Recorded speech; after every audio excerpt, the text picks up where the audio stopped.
Una pregunta frecuente que me hacen en consulta es, ¿debo tomar proteína? ¿Por qué debo tomar proteína y en qué momento? Así que en este video les voy a explicar la necesidad de tomar proteína en caso de que aplique.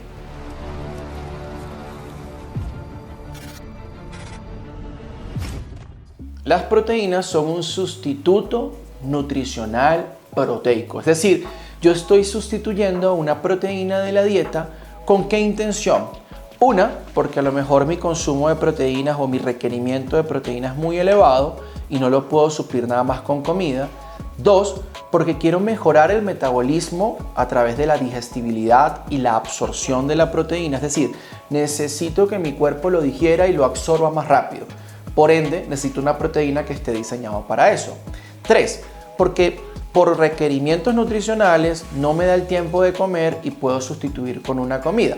Es decir, la utilización de las proteínas como sustituto, como suplementos de la dieta, no son necesariamente atribuibles porque quiero aumentar la masa muscular. Es porque estoy buscando una finalidad de suplantar una comida o de mejorar los procesos de absorción y de digestión de este componente. Ahora bien, las proteínas no son químicos producidos en un laboratorio. Realmente vienen de un suero de proteína aislada de leche o proteínas de huevo, proteínas vegetales que pueden venir, por ejemplo, de arveja, de garbanzo o de soja, o proteínas cárnicas.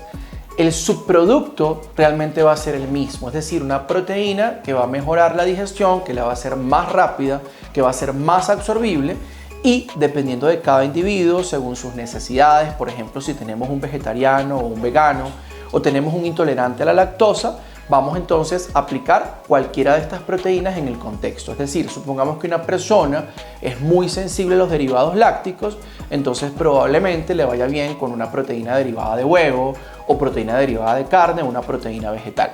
Así que realmente cualquiera de los elementos, si bien es cierto que puede cambiar la digestión o la absorción o tener propiedades químicas diferentes, cumplen con la misma función. Si yo quiero aumentar la masa muscular, ¿necesito tomar proteínas en batidos?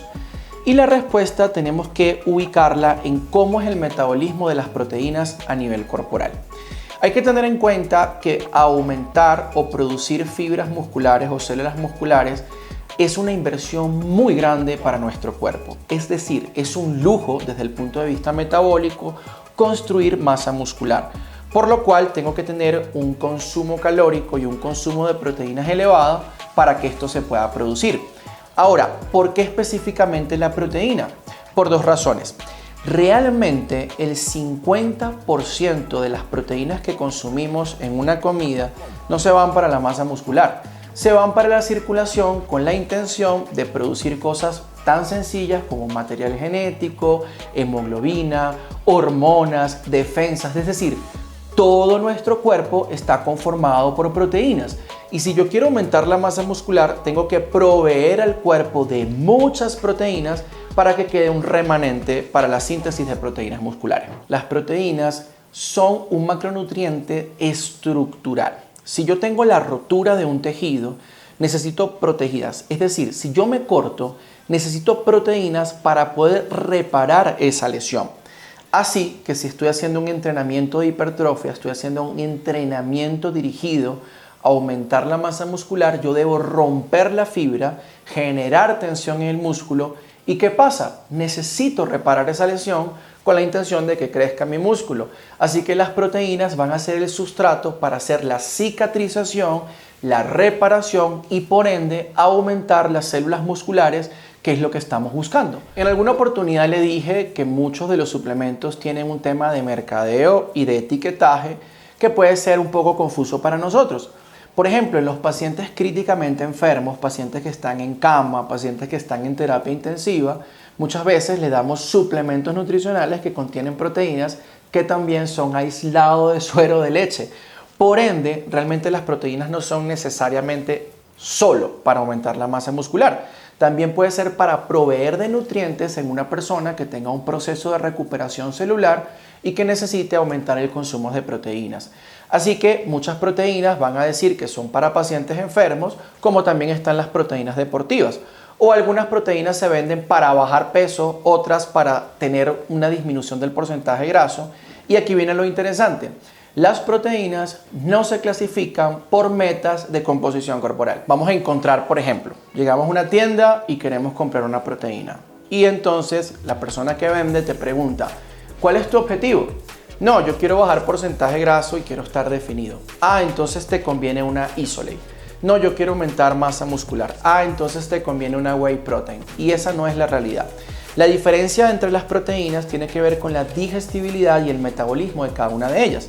Por ejemplo, las proteínas Isolate o llamadas limpias no significa que son completamente limpias y sirven para bajar de peso o para rayar o definir. Son proteínas que están diseñadas con la intención de tener una absorción muy rápida y son muy buenas, por ejemplo, para el post-entrenamiento. Las Whey Protein tienen probablemente unos componentes de carbohidratos muy pequeños, no son proteínas sucias, no son proteínas que te van a hacer engordar. La intención de la presencia de esos carbohidratos, que muchas veces está asociado a los componentes de la lactosa, es que esa proteína se absorba más lento. Entonces, estas pueden ser proteínas de mantenimiento. Otro caso, por ejemplo, son las caseínas o los caseinatos. Estos son estructuras más complejas de la leche y que se digieren muy lentamente. Personas que tienen, por ejemplo, la oportunidad de necesitar reparación nocturna porque hacen un entrenamiento de masa muscular muy masivo, por ejemplo, deportistas de weightlifting o de powerlifting, probablemente antes de dormir requieren estas proteínas para que se estimule la reparación muscular durante el sueño. O por ejemplo, supongamos que eres médico y haces un turno muy pesado y no quieres, digamos, disminuir las proteínas de tu dieta, pudieses tomar un caseinato y así cumplir tu turno de trabajo de 7 horas y tener circulando todavía proteínas para estimular la síntesis de proteínas musculares. Así que realmente los tipos de proteínas no necesariamente se clasifican por la meta que tú quieres en composición corporal. Evidentemente, si estás buscando ganancia de peso, una mass gainer o una proteína hipercalórica es más conveniente, pero supongamos que tu dieta es muy insuficiente. Supongamos que tú te consumes en la mañana un huevo, una tostada, al mediodía 100 gramos de tilapia con pepino y en la noche una pechuga de pollo con verduras. ¿Realmente crees que la hipercalórica te va a aumentar peso? No. Porque la hipercalórica lo que hace es alcanzar esos requerimientos, ese superávit calórico, pero también dependerá de tu consumo diario. Es decir, una ganadora de peso por sí sola no tiene por qué engordarte, ni subir de peso, ni subir de masa muscular, si no está complementado con una dieta dirigida para ese objetivo. Otro mito frecuente es, entreno y tengo que tomar inmediatamente la proteína por la llamada ventana metabólica. Y eso es otro mito. Realmente es más importante el consumo total proteico diario que el timing del consumo de las whey protein o de las proteínas en batido. Es decir, si yo por ejemplo paso mucho tiempo desde el almuerzo hasta la cena, la comida sin comer, probablemente sea útil una proteína en la media tarde con la intención de mantener un ritmo, es decir, una periodización, un timing nutricional adecuado para el consumo de proteínas. Porque muchas personas, por ejemplo, entrenan en ayunas, luego se toman la proteína y consumen 5 huevos. Realmente le sacas más provecho a distribuir el consumo de proteínas durante todo el día a que tener un solo bloque de proteínas en una comida. Así que si estás entrenando, no tienes por qué tomar inmediatamente la proteína. Por ejemplo, tú pudieses tomar la proteína antes de entrenar con algo de carbohidrato y así también estimular la síntesis de proteína muscular. O por ejemplo, en la noche, en el caso de los caseinatos, consumir la caseína justo antes de acostarse a dormir, ya que en el sueño los procesos de reparación celular son muy activos y muy probablemente necesites esa distribución de aminoácidos en la sangre para poder reparar los tejidos. Supongamos que vas al médico. Vas al dermatólogo, vas a un nefrólogo, un internista y te dice no puedes tomar proteína. Yo en consulta por lo general no contradigo lo que un médico tratante aplica o prescribe a mis pacientes. O por ejemplo, una persona decide no consumir ningún suplemento porque lo considera tóxico. Y desde el punto de vista ético esa decisión hay que respetarla. Entonces, si no quiero tomar proteína o no puedo tomar proteína y mi meta es buscar, por ejemplo, aumentar la masa muscular, ¿qué debo hacer? no pasa nada, no estás obligado ni obligada a tomar proteínas, perfectamente podemos suplir eso con la alimentación.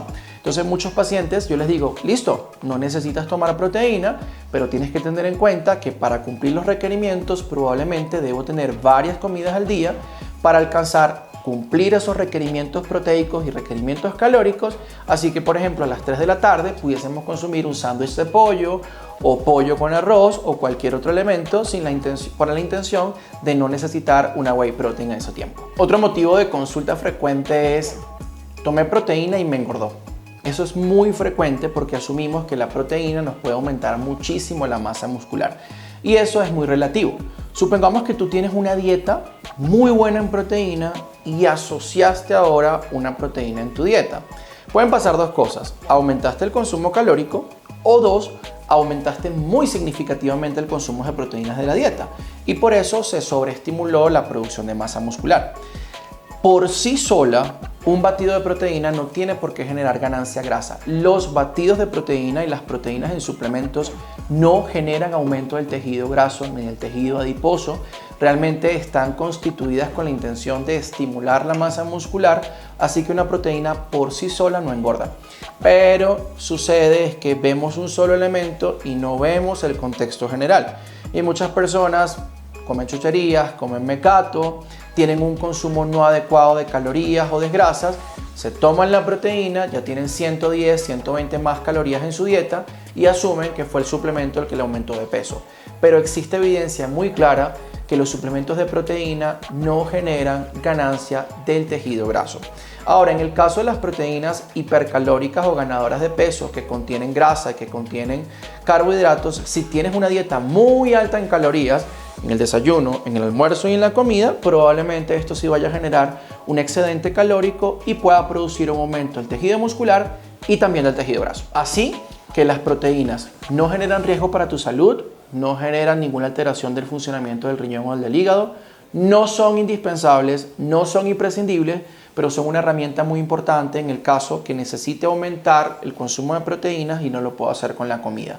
Realmente es un suplemento seguro, un suplemento eficaz, así que si lo necesitamos no tenemos por qué tener miedo y evidentemente si sufres de alguna enfermedad lo mejor es que consultes con tu médico o con un nutricionista con la intención de tener la información muy clara y detallada y que no represente un riesgo para tu salud. Si tienes algún comentario, sugerencia, duda o inquietud, por favor no dudes en hacerlo y así lo vamos a responder. Recuerda que estamos construyendo información basada en ciencia.